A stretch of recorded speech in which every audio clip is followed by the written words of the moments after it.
Ladies and gents, it's time for the big video of the week, the best buys from all different price points, and they're pretty well set up at home. I can do it perfectly, but we have a little bit less time here on tour, so we just get you the important information. It doesn't have to be organised perfectly, but in this first one, there's actually not a lot of movement in the Who's Hot list. There's spread out a decent amount. It probably also means that a lot of people haven't double traded yet. We've seen other weeks where we're seeing 5 players that are 5% or more in players bought. And we saw that with, guys like Humphreys in round 2 or Payne Haas in round 3 and 4 there. So little movement this week so far, and we'll see how much that actually changes with Cleary up 3 and a bit, Dylan Egan over 3 as well, and then Siwa Wong over 2, and the rest are 1.48 for Clifford and down under 1% there, with the big outs this week being Jamie Humphreys and Jack Cole. And this video is going to be around working out who to buy from, by selling these guys and for which position. So let's quickly get into that. But firstly, we've got our update on tour. We had good pizza today, so that was a win. We saw plenty of the lovely touristy stuff, but we think the best parts were just getting tiramisu. We found has been the big winner of the trip. We had one last night, one again today, and we've had a few recommendations from you guys in the comments as well. So get in there and continue providing that. We are trying to get around and see as much as what you guys have mentioned as well. And shout out to Maddie. We went and saw the circus as well, Circus de Maxima, today, and just getting around seeing all the streets and all the sights. So we're off to Siena tomorrow. If anyone's been to Siena, let us know some thoughts around that. But Isaiah 788k. He's been in my side since round 1, and he's priced 5 and a bit points down from where we got him at 865. So if you can buy him now, it's still a big win. The main worry with Isaiah is going to be that he'll miss round 11 and round 12. And then depending on if he backs up in a 13, 16, 19, he does miss the other 2 for Origin anyway, but their team has a bye in those. So with Isaiah, you know what you're getting. Do you want to spend some money to get a little bit less money to get someone like Couchman or get one of these mid-rangers that are currently going up in value? That's the question you need to ask yourself with your team and your setup. Do you have some fires to put out in half or in wing fullback, because they're some of the bigger topics this week and positions? Or do you want to shore up the mid spot even more and go for Isaiah, or do you go for a slightly cheaper Couchman or someone like that? So super simple one for Isaiah this week. He's cheaper than when we bought him. He's had 60 plus in every game except that 30. You take that away and he's up above where he was priced at 64.8 to kick off the season. Now, moving along to number 2, Latrell Mitchell at 784k. He is coming off of 47, which was, to be honest, in the way that he played in that game, a really good effort. He had a couple offloads early on.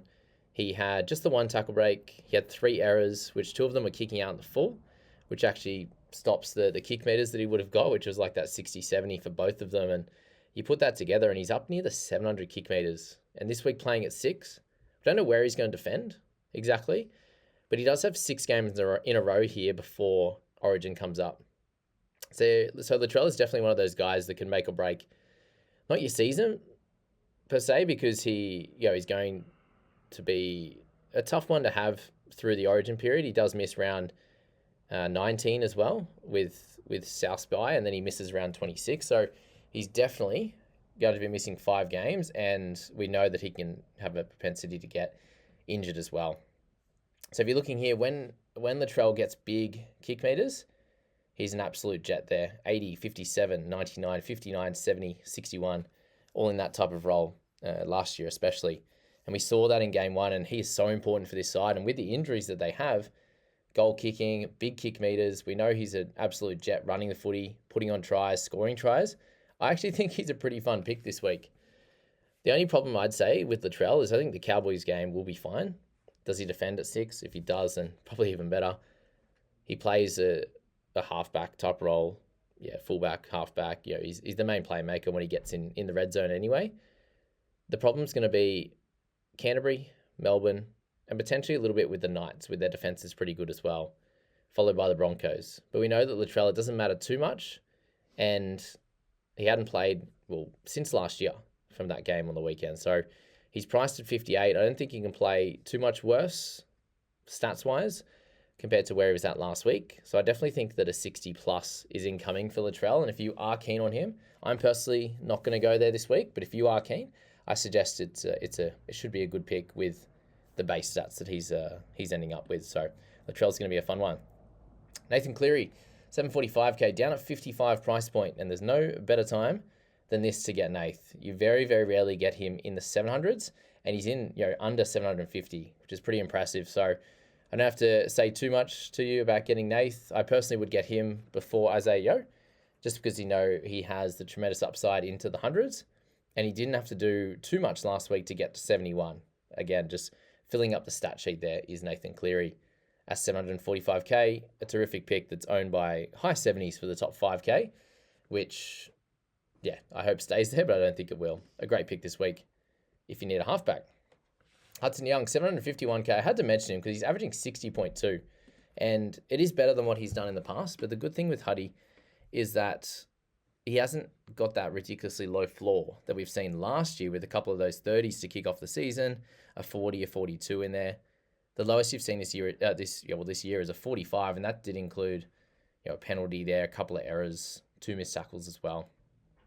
Did have a try saver and turnover tackle, which helped him out in that game, but he is an attacking player, gets tackle busts, gets offloads, always runs over 100 meters this year anyway. And in that edge position that can be tough, if you want to spend up, then he's a good guy to own, given he'll play all the way up until that round 15 bye, which is very helpful. So he's a guy that is great for those first couple of major bye games.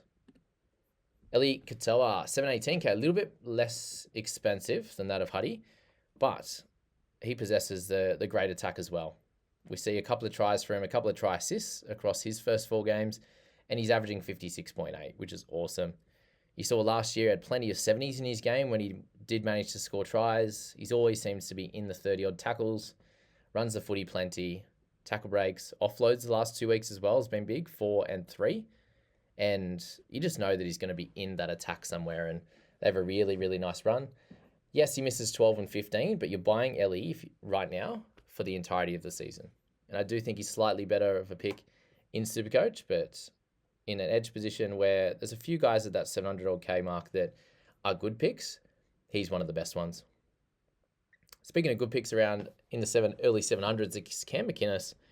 He is going to be really, really consistent, I think, this year. And the slight worry there is the 50 minutes that he picked up in round 5, but that was coming off 60 tackles the game before and 75 minutes.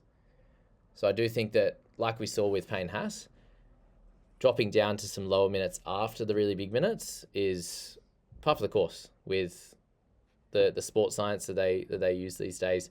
It's really important for these guys not to redline, and there are, Cam McInnes is one of them, that can just make ridiculous amounts of tackles. And if you leave him out there every week, he is going to beat himself up.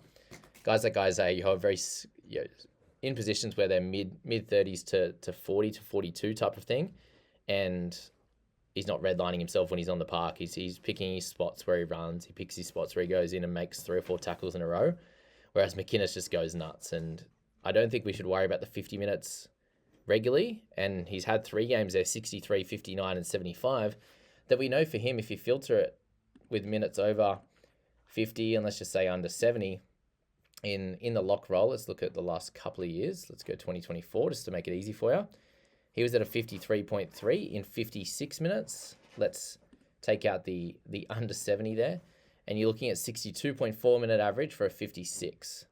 If we think he can get somewhere, in that near 60 range as an average for the year, then he should be in a good position to be a keeper that plays round 12, plays round 15, and round 16, the second minor bye. A great player that you can look at for your side. Very similar to his teammate in Adam Fanua-Blake, who I've got in there somewhere. Nico Hines in there as well. Adam Fanua-Blake will go through here at 750k.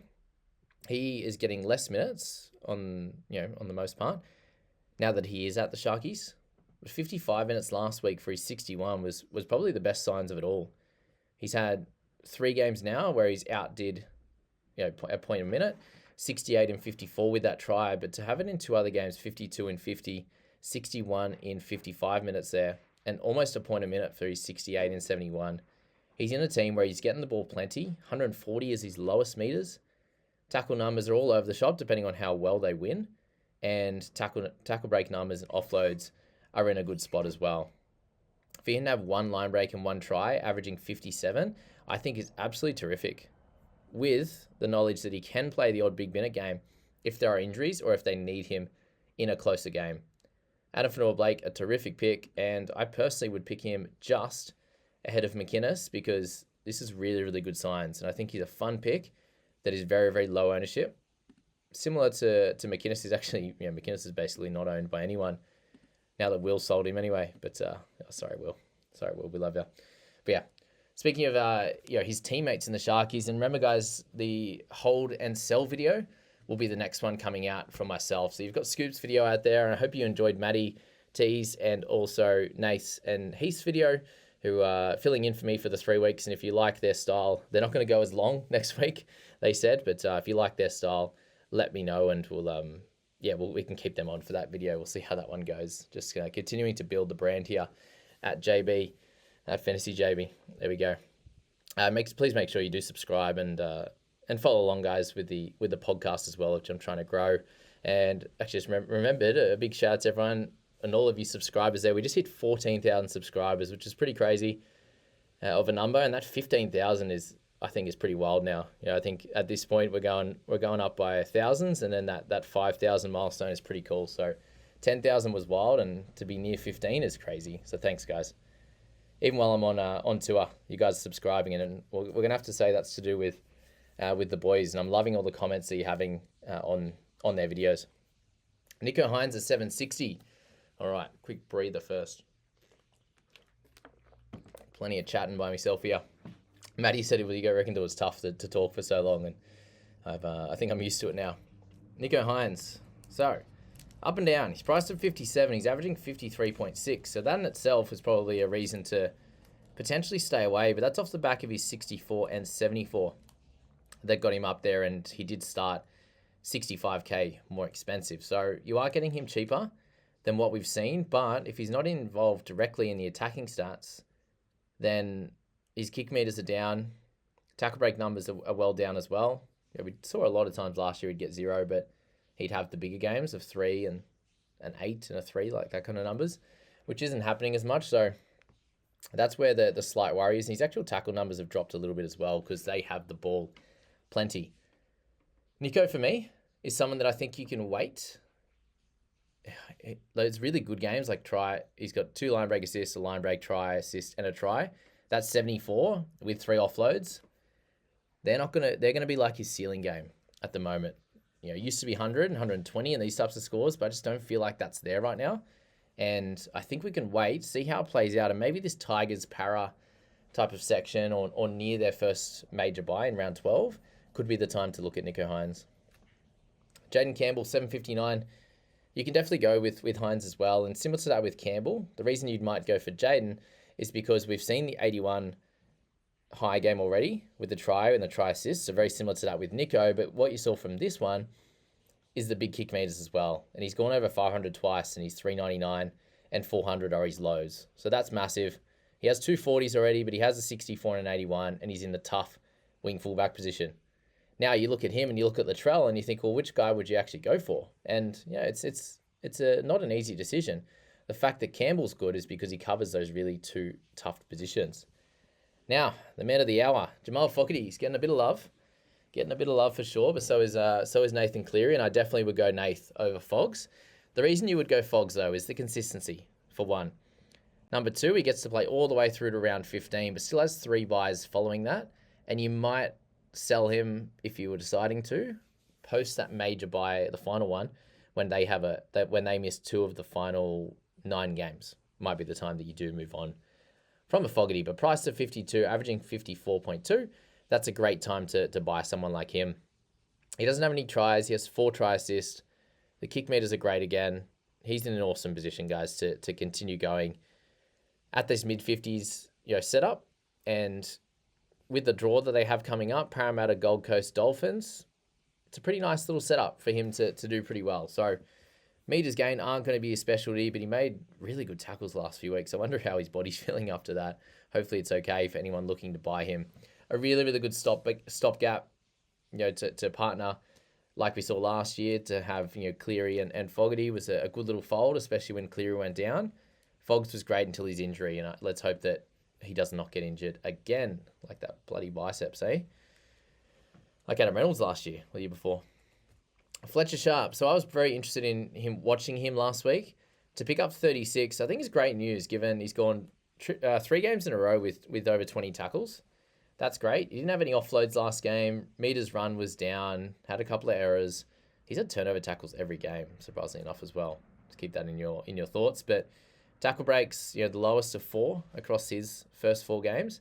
And look, their draw's pretty good, to be honest with you. Looking at it from here on, Tigers, Cronulla, you'd imagine there'll still be some points in it. But Waz, Rabbitohs, Titans, Para, Penrith in a major bye, missing their big dogs. They look at this schedule, guys. It's all the way through until the last major bye that they play. So that's where guys like this, guys like Ponga, Radman Best, all these types of players are really, really good selections, especially guys like Sharp who won't play Origin at this point in their career. So keep an eye on them, but we've still only seen him play 4 games as a starting half in this league.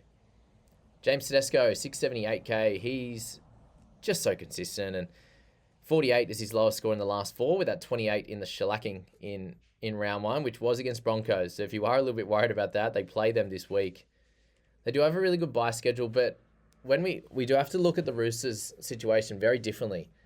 They miss out in round 10, in round 14, and round 17. That's 3 very close together, and I'll put my hand up. Last year I had not too many. I had some really good Dolphins in Plath and Fuller. Ended up with, buying Jeremy Marshall-King as well, which, was going to be fine, but he got injured. I actually think the decision to stay away from getting too many Roosters, like if you're already sitting with Wong or Nafahu White, if you've got like Sandon or Rob Toya, like you're probably going to at least have 2 through that period.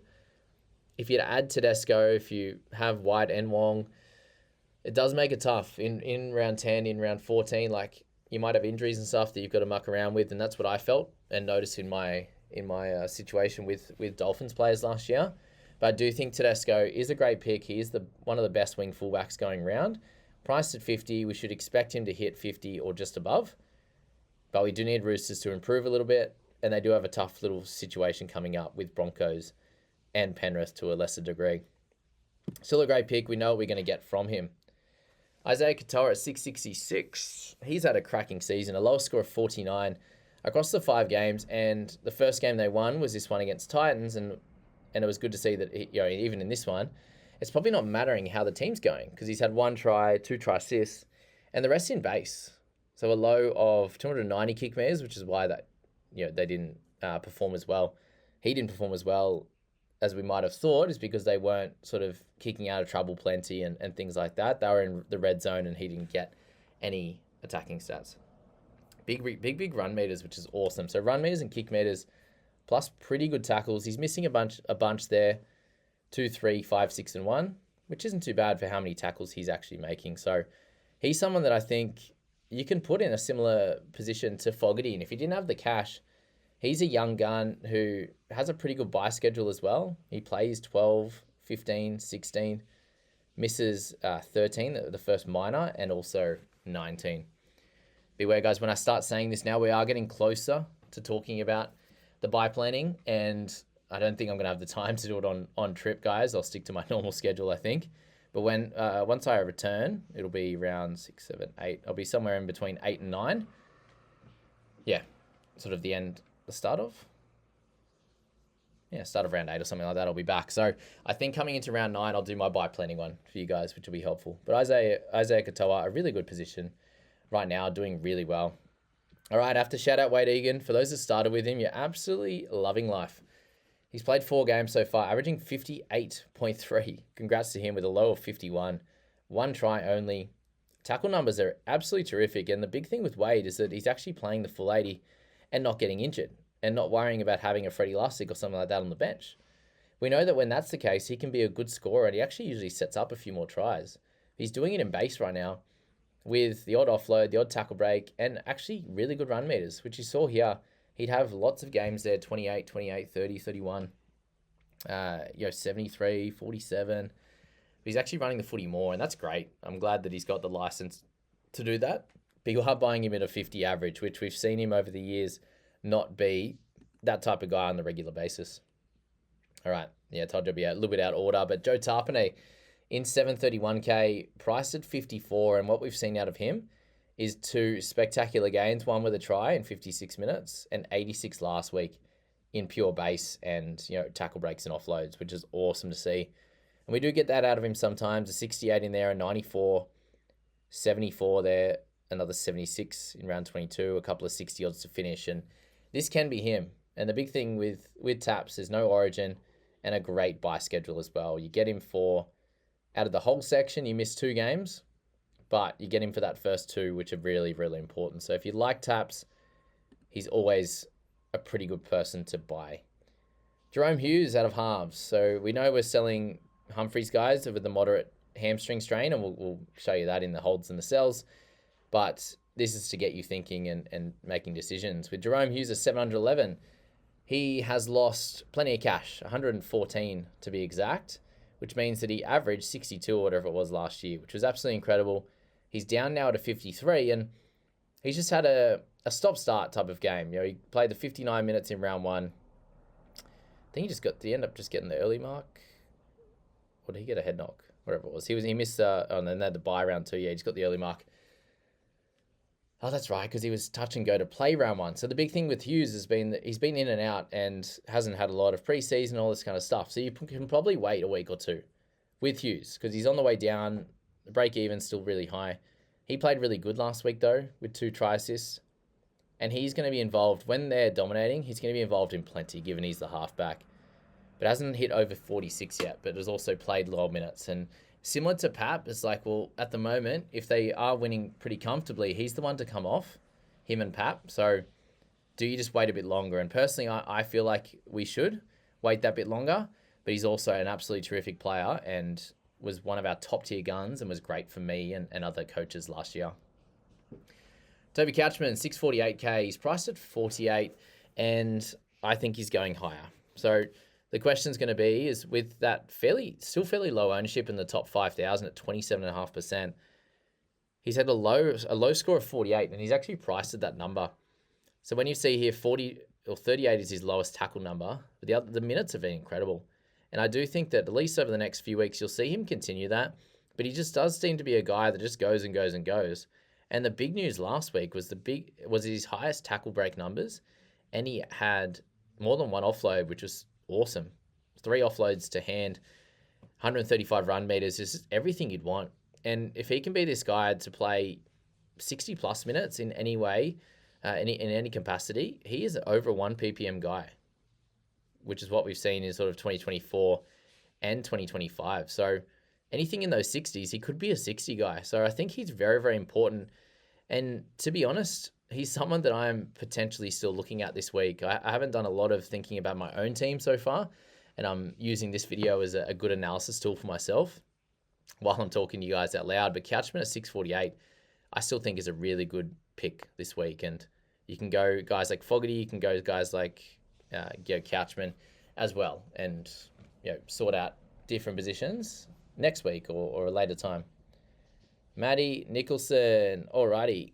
Edgeman, I just slot him in there because people are bringing him in after the 74. I personally don't think that's the correct pick. Now that he's priced at 47, we know we have Hosking coming back. He won't have to move to that middle role to finish games. I do think that he's probably going to be a 65 guy minutes-wise. I'd love to him be a 65 points guy. But I'd definitely go Couchman over Nicholson. I'd even probably go Nafahu White at this point over Nicholson, even though they're at getting to a similar price point. Just want to slot him in there because people are thinking of him. He looks great. I think he'll still continue to have some decent games, and it might be one of these next few games he does get another try. But we know that he can have these lower games in the 40s as well. So be prepared if you buy him, or if you own him like myself, that he could go into that lower tier. Jai Gray, 598K. We still have to keep mentioning him because he continues to score well, but I personally don't think I could buy him priced at the 44 now. But how good is the half and the wing fullback duel? The run's not too bad for him. like we mentioned it with Latrell, it's solid enough. And if Latrell can, set Jai up, then that could be really cool. The thing to note there is that Latrell becomes the more important player in this side than what Gray is. So that's where he could be a miss, but price at 44, it's not too high, I don't think. Nafahu White, I still think he's a 50 guy, so he's probably got 4 points of value going forward. We saw 49 minutes last week, and that's with Lindsay Collins going off. So I expect it to be somewhere similar to this with Radley returning. A bit of a similar straight swap with Radley playing more minutes. Nafahu White, still a good pick, but how much extra are you going to get out of him? I'm not sure, but he plays a very extended role through this bye period as well. Round 12, potentially a 13. Same in playing all 3 major buys, but you do have to be aware of those 3 games that they do miss. Really solid pick. We spoke about him heaps, so we'll leave it there.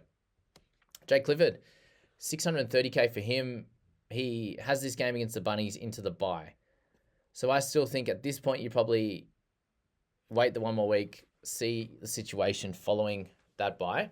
And if he plays pretty well again in this round coming up, he has had 3 games of really good footy in a row.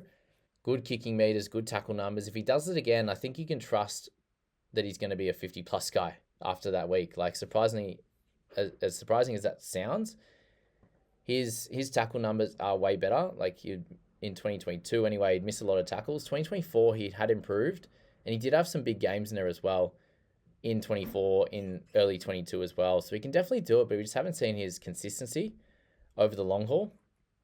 And if you are a believer in Clifford, then you can jump on this week, but I personally would leave it again. Siwa Wong, averaging 57. When he's priced at 44, there's definitely room to move, and he'll make money as a buyer, definitely. Will he continue playing really well and scoring 50s? I think he can, even in 60-odd minutes, if that was to be the case. But with Lindsay Collins out again, Nab Butcher's moved to the middle. Is there going to be someone to replace him for minutes on the edge? I'm not sure. And if it's an 80-minute role, he's still a really good buy this week. Keep it short and simple with him, just because he's a really, really good purchase. Thomas Kant, 549k.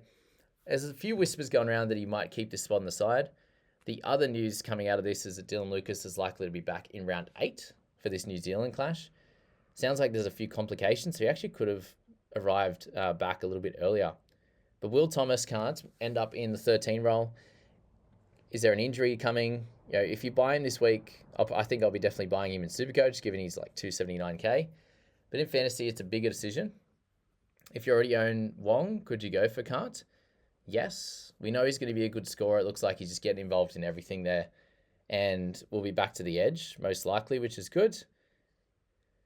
A decent pick. It looks like you're at minimum getting 2 weeks. He'll make cash.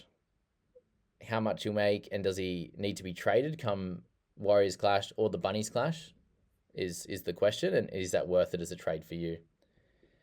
And now Aaron Clark at 501k. We need to talk about him because he's priced at 37, and it looks like his minutes are going to increase somewhere close to that 50 mark, which does seem to be across their squad. There was a lot of sharing of minutes, and with him going up that little bit, he did get the 4 tackle breaks and 2 offloads, so that increased for him, along with a couple extra tackles. I probably personally would want to see 1 more. If they get whacked against Melbourne, don't expect him to score really well, and then you'd come into next week and go, oh, he's probably not a buy. But if he can, that was a pretty good game for him. He did miss 3 tackles, he had an error, but all the other stats were up. And yes, there was more minutes involved, but that doesn't also mean that you're going to get tackle breaks and offloads, right? Just for extra minutes. Couple of tougher matchups with Melbourne and Broncos there. Does it keep going well? I'm not sure, but I do think he's a 45 or close to it guy, which is 8 points of value. So if you like him, hooker cover, go for it. Stafford Toa, 443. He is priced at 33 now, which is pretty wild. A cracking start for him. And the good thing is he's gone over 50 in 3 occasions, or 50 plus, with 1 game of 33. And they're going right a lot, which is awesome. Exactly what you want there. If you've got a center in your team, he is the surprisingly more dominant center next to with Adam Dewey on the other side. But can you expect the attacking stats to continue? I'm not sure, but he's 125 meters plus in 3 of the 4 games, and his tackle numbers have been really good. Lowest of 14 with 0 misses, highest of 20 with 2 misses, and 1 game with 3 misses there. So you can still buy him for sure. Is it going to be a slam dunk pick now? No. Could he be a 40 guy going forward? I think so. That's probably more likely in 7 points of value. Jackson Purdue, he has the negative break even and the biggest one really of the, unless Dylan Eagle or someone's lower, but I think with that 61, he's in a great spot to make some good cash, and he's got through a lot of the tough matchups that we spoke about in Broncos, Raiders, Panthers, and he scored really well and was a focal point in attack for the Cows. So he, I think, will continue to be that way. And if you want a cashy this week, someone that's definitely going to make money before, and then you can use, if you don't have any Cowboys, you can use him as a looper next week as well, which is great. And then it's Titans, Warriors, so pretty good matchups. He'll be good over the bye period. And then their draw does soften up because it's pretty tough throughout the beginning of the season. So Jackson could be a gun center. That's the big one, the big question with him. 6 more to go, guys. Hubner, sort of thought that he was probably one of the last chances you can get him last week.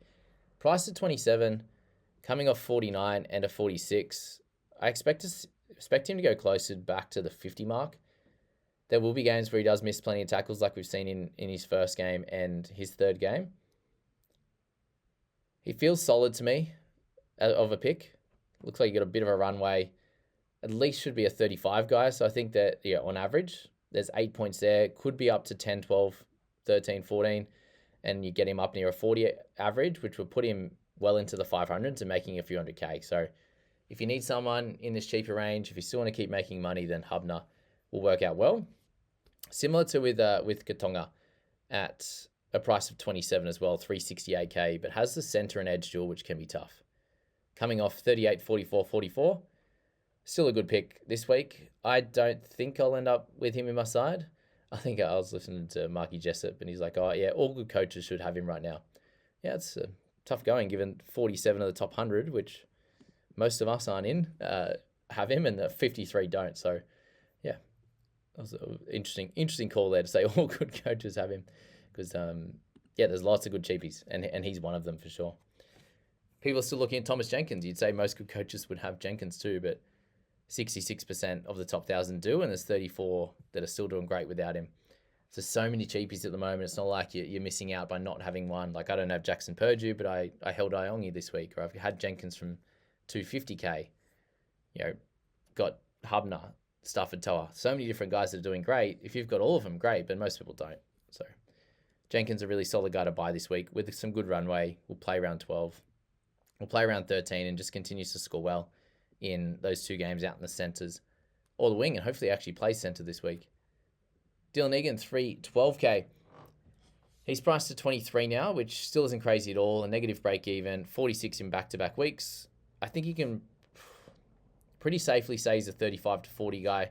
In that case, he's 12 to 17 points of value, which is a couple hundred K.